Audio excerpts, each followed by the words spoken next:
Hi, happy Sunday. Hope you went to church today. But if not, and if you don't believe in God, this video is for you. And if you do believe in God, you can send this to your atheist friends. Today I'm going to be explaining why God exists in 3 different points, in chronological order, actually. Starting with the beginning of the universe, which in chronological order is a great place to start. So I'm going to start with the singularity. So the singularity happened at the beginning of the universe, and all we know about it is that because everything in the universe is expanding outward, so this is what we know. We've never actually seen the singularity because we can't go back in time, obviously, but because everything in the universe is expanding outward like this, we can logically assume that there must be a point right here, right? And if everything's going this way, then if you go back in time enough, then everything must have been in this point at some point. And I think that's evidence for God, because if there's a beginning to the universe, then before that there was no universe. And if there was no universe before there was a beginning to the universe, then something had to have created the universe. And if something had to have created the universe, then logically that something had to have been God, because God is the only thing that is eternal by his very definition. And one common objection to this is the theory of the oscillating universe. The oscillating universe says that the universe expands to a certain point, and then eventually it stops expanding, and it comes back to this point, the singularity. And when it comes back to this point, everything restarts from the singularity, and it goes out and it expands again. So people think that the universe exists forever, it's eternal. And why I don't believe this is a accurate depiction of the universe is because if there was a singularity right here, and it expanded, and it went off into the universe, think about it like a glass jar. If you put a glass jar with water in it, and you heat it up, eventually, and you close it, by the way, so if you have a closed container, a glass jar, let me just draw a glass jar really quick. If you heat this up, and it has water in it, that water will expand, and the glass jar will break. So the reason that this happens is because heat causes expansion. And the reason why I don't believe in this oscillating universe theory is because if you think of the universe like a big balloon, and everything is contracted by gravity into this universe, that balloon would never contract back to a certain point because there's enough heat in that universe to continue to keep itself expanded and not contract back into itself.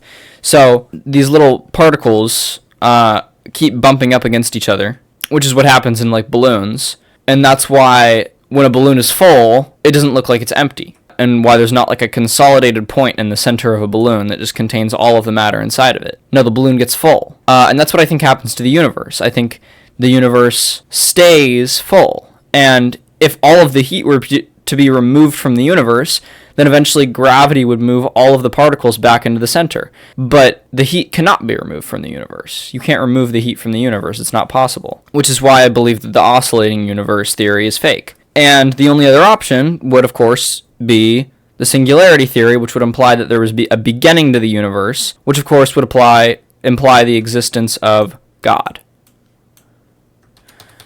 Okay, that is reason 1. There are 3 reasons I have in this video. Point 2 is the beginning of life. So since we're going in chronological order, of course the next step would be life. You have Earth right here. Let's do a better drawing. There, that's good.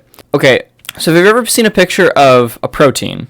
A protein is what we're all made of. I mean, of course it's not the only thing, but it's one of the most important compounds that makes up our bodies. And an important part of the protein is its complexity. And that's what our DNA is made of. And so not even the smallest of bacteria could exist without it. And with the smallest bacteria is the first life on Earth was small bacteria. And even though a lot of Christians would deny this, I think that we did evolve from that bacteria. But I don't think that this evolution was happening on its own. I don't think it's just by random chance that we evolved from bacteria. I think that what happened is God set the universe in motion in such a way that these bacteria would evolve into us, which is why I'm not a young Earth creationist, because young Earth creationists believe that we were created just as we are, and there was no bacteria. It was just us from the very beginning. And they wouldn't believe in oscillating universe theory or singularity theory because they think it was just the Earth and everything just appeared as it is. And the reason I don't believe that is because I think they are limiting God to creating things as they are, and I think God can use whatever means he pleases to create life, and I believe he started with a singularity because that's what science has proven, and I believe he expanded from there, and he created an Earth, using that kinetic energy. And I believe he influences the universe, and I believe he's in control of the universe, but he only defies the laws of nature when he needs to, because he created the laws of nature, because he created the universe. We started with life, but how do we get life? We get life with protein. If you've ever seen a picture of a protein, I'll probably put it on the screen around this time. It's pretty complicated. And what atheists believe is that proteins just happened to be made, and they believe that in this primordial soup, actually pre-primordial soup, because the primordial soup included bacteria. So before even the primordial soup, there was bacteria, or there was random particles flying around, and what a lot of atheists believe, or actually what every atheist must believe, if they are going to subscribe to the beliefs of atheism, is that these proteins that are extremely complicated came to be by random chance. And I think it's much more reasonable to believe that they came to be by a guided hand than they came to be by random chance. I think it takes a lot more faith to say that they came to be by random chance than it does to say that they came to be by a guided hand. I think that it did evolve from nothing. That turned into random particles flying around because it was really, really hot and everything was moving fast. And these proteins formed by the guided hand of God. And my point 3 is Jesus. After the earth was formed, after life formed, after humans eventually evolved, this man appeared on earth. He was born by a virgin, which is his first miracle. And what I want to talk about here is that most credible sources that have Jesus included in them include his miracles. So not all of them. There are some that have accounts of Jesus that don't include his miracles, but the majority of them include his miracles, such as the Gospels, Matthew, Mark, Luke, and John. Even you could include Acts, because Acts was Jesus' apostles after Jesus had already died, doing miracles in his name. And they were able to do these miracles. But that's beside the point. But what I would say is that because most of these accounts, I will probably cut that out. Anyway, because most of these accounts include Jesus' miracles, I would say that they're probably true.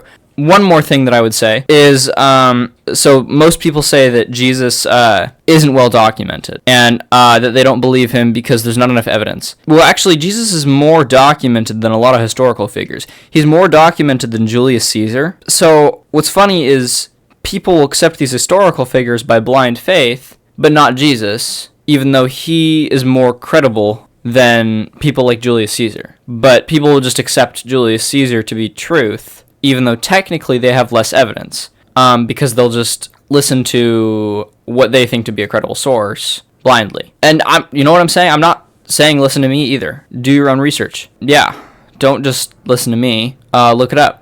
Julius Caesar. There are less accounts of Julius Caesar than there are of Jesus. And that's just one example. I'm sure there's others, but that's the one I actually researched. Anyway, that's why I not only believe in God, I also believe that Jesus is God. And we should all worship him, and if you didn't go to church this Sunday, you should go to church next Sunday.